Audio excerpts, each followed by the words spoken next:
When you're starting a project that relies on open data, how much of the early time should be allotted to cleaning that data? That is a good question. All of it? All of it. It is a very nasty phase. I would say both finding the data and cleaning the data are big issues. I would say, in my presentation this morning, I talked about that quite a bit, about how there are tools out there to do it, but there's a lot of fluctuation as far as what the tools are offering, and some of them get eaten up by larger companies and disappear. So you can't really rely on having a sort of a firm landscape there. So it's constantly shifting. But then also just in terms of the actual work of finding data and cleaning it up. For finding data, I've found that even if we do our most liberal estimate, I like to still multiply that times 5. Wow. Because there are so many issues, and especially if you're bringing in lots of disparate data sets, you don't know if they're going to hook up nicely to each other, if you're going to be able to find keys that you can so you can use data sets together. You might have to contact some domain experts to help you out to figure out, is this the right numbers that I should be looking at for, whether it's labor statistics or fish populations or whatever it is that you're looking at. You might have to consult with some people as far as how to use that data.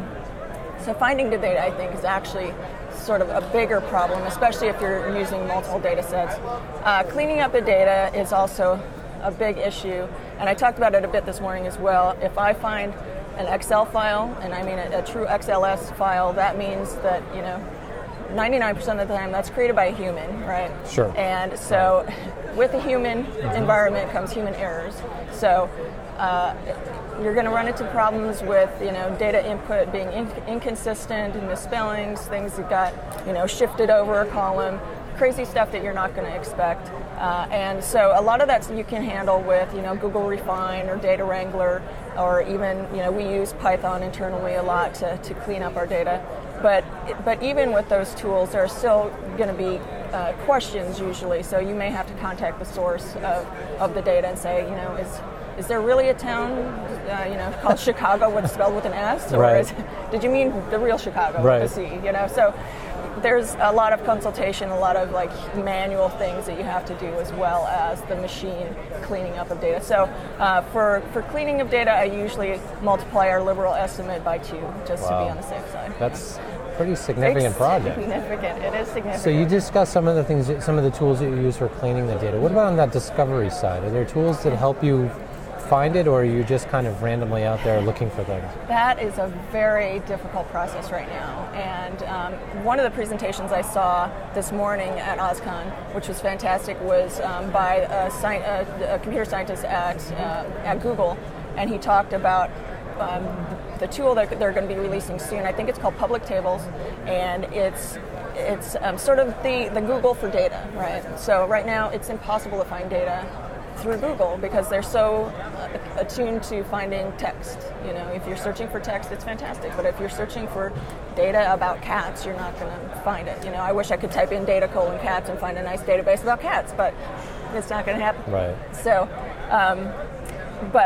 so Google is actually making some headway in terms of getting into that structured data, and it's interesting because his talk was about how it's the structured stuff that's actually harder to find than unstructured sure. stuff, because sure. it's you don't know how things are organized, whether this column, what does this header mean.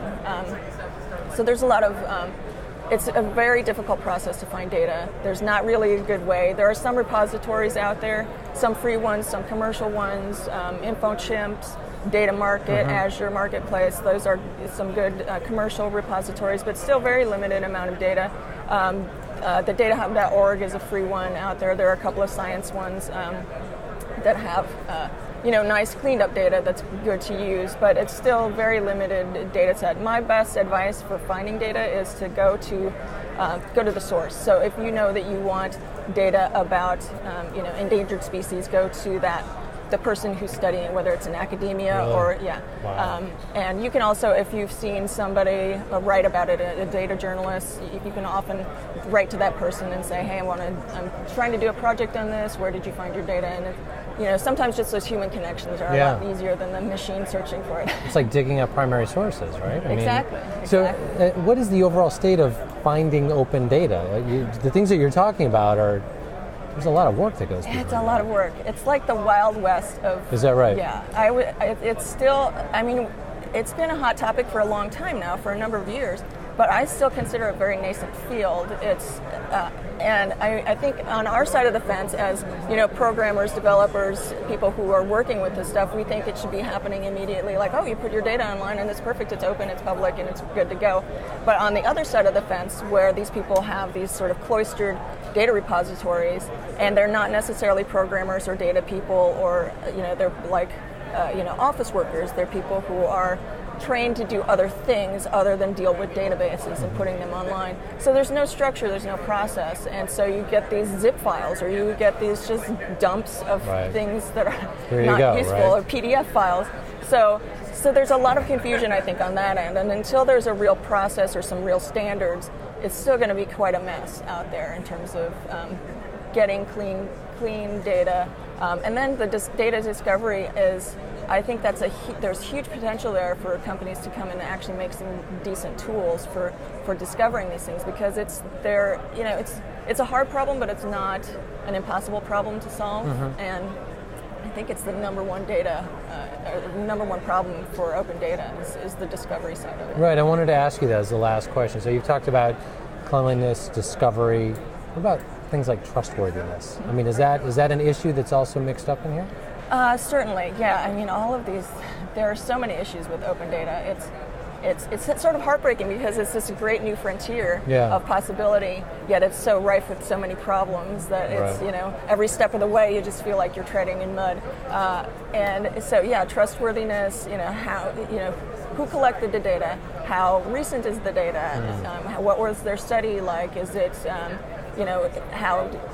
how often is it updated, or how timely is the data, that sort of thing. And there are a lot of issues, and you really have to be on top of it, and you really have to do a lot of research yourself. Don't just take the file off the website and call it good. Sure. You have to actually look at it, look at the data policies, look at their footnotes, see what their disclaimers are. A lot of these places will say, this was a study that was done with a sample of 10 people or something. So it's like, what am I actually putting? It's my responsibility as someone using the data to make sure that it's good and it's real and it's useful. Your far-reaching conclusions might not match up with a 10-person study. Exactly, right? Exactly. Great. Well, thank you so much for joining us. Appreciate you taking the time. Thank you. Great.